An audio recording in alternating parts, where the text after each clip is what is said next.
मी 2016 साली रायगडावर छत्रपती शिवाजी महाराजांचा भव्य असा राज्याभिषेक सोहळा अनुभवला आहे.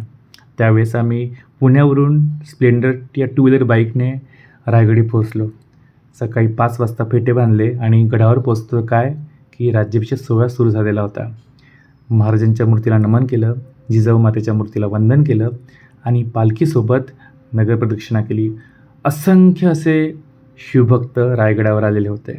तेव्हा मोबाईलची क्वालिटी पण खूप ब्लर असायची, फोटो पण एकदम सिम्पल यायचे, व्हिडिओ पण सिम्पल यायचे. आतासारखे HD नसायचे, खूप सिम्पल असे फोटो त्यावेळेस यायचे आमचे.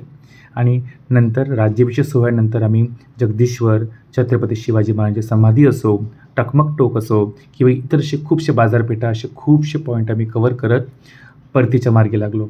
बघतोय काय खूप गर्दी, यायला फक्त एकच रस्ता, एकच महादरवाजा आहे. त्यामुळे आम्हाला 4 ते 5 तास बसावं लागलं आणि आम्ही खाली पोहोचलो. पण हा जो अनुभव होता हा जन्मभर मनात साठून राहील. जय शिवराय.